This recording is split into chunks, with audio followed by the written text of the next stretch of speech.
Welcome to RDA in NACO for Series, a bridge workshop presented by the Program for Cooperative Cataloging, Standing Committee on Training, RDA Series Training Task Group. I'm Mary Jane Cuneo from Harvard Library, and I'm here with my colleague Stephen Riel. Together we'll be presenting Module 1, which introduces the bridge training.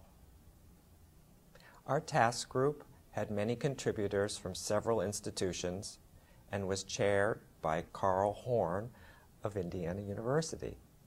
Before we begin, you might like some background information about this workshop. Why was it created at this time?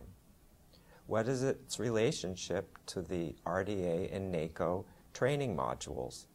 Most importantly, why are you now watching us instead of Paul and Melanie at the Library of Congress? Those are good questions. I'll try to explain. RDA Day 1 for Authorities is defined as that point in time after which all new authority records entering the Library of Congress Name Authority file must be coded RDA, and all access points on bibliographic records coded PCC must also be RDA. Day 1 is March 31st, 2013, and as we speak, that's not quite 3 months away.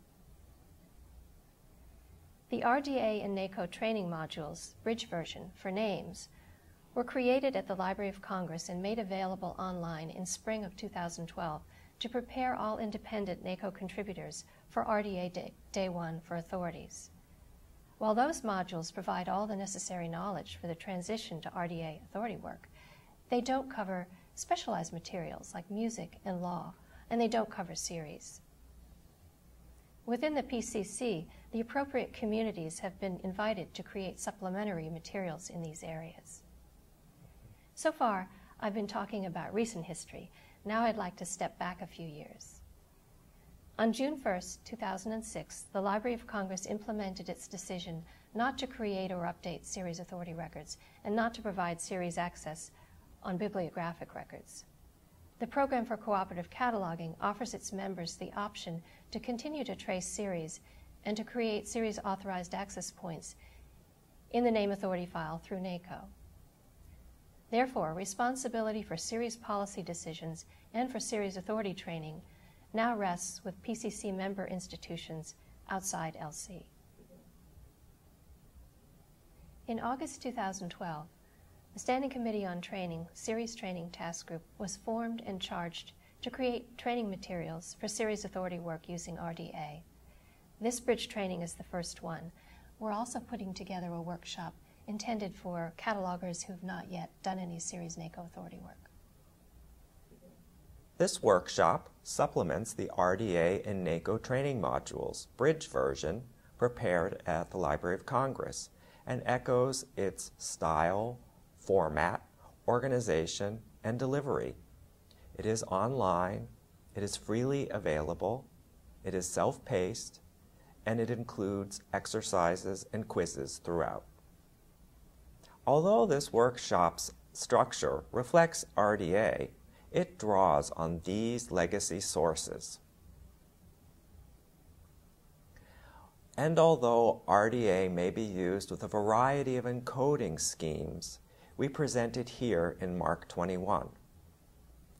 This bridge training assumes that you are already proficient with series authority work using the previous standards, AACR2 and its rule interpretations, Mark 21 for authorities, the LC guidelines for Mark 21 authority records, and DCM Z1.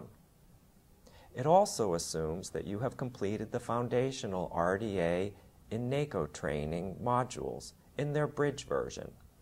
The goals of this training are that you will become familiar with the structure and language of RDA as it pertains to series statements and series access points. Learn to navigate RDA instructions and policy statements that pertain to series authority work.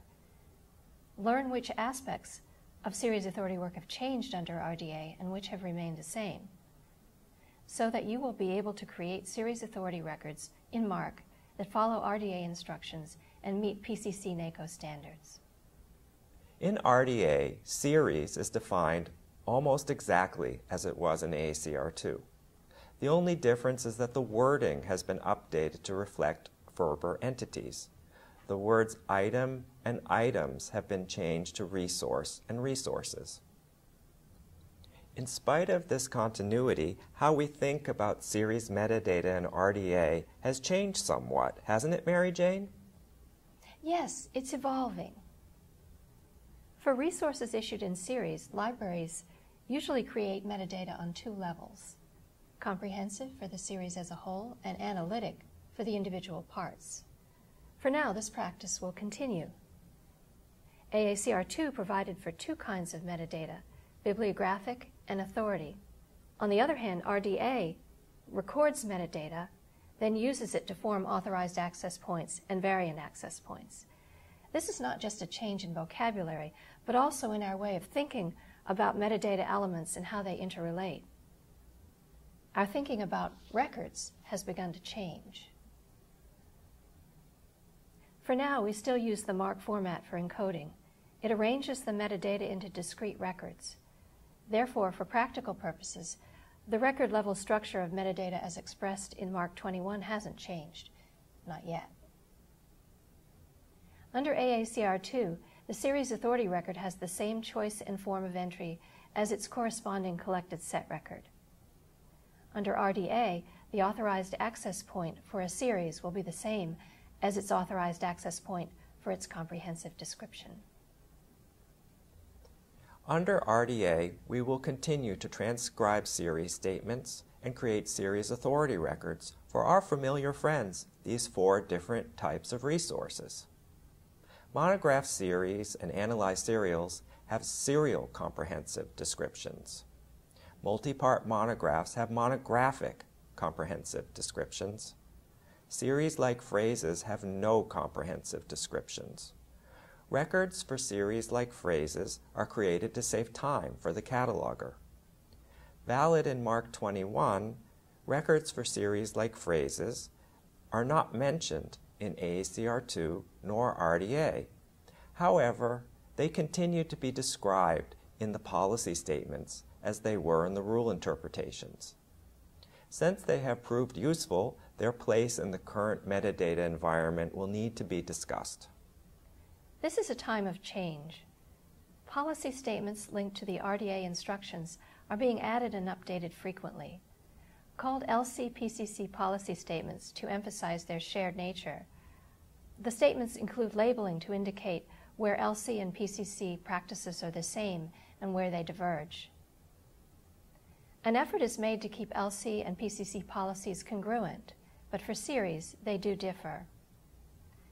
Especially during this time when cataloging standards are so rapidly evolving, we have to be alert and stay informed. During the video segments of this workshop, you'll be seeing some slides that are also available as PowerPoint files on the Catalogers Learning Workshop webpage. In the coming months, the information in these slides may be updated, while what you see here is necessarily frozen in time. Now I'd like to get on my soapbox for a moment.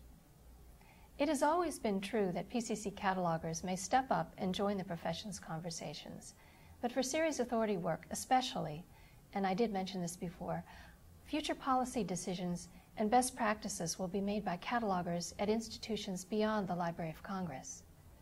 So, lend your voice to the PCC list, ask questions, join a task force, propose a revision, submit a position paper. It's up to us. This is the end of Module 1, so we'll say goodbye for now. Goodbye. We'll see you in a later module.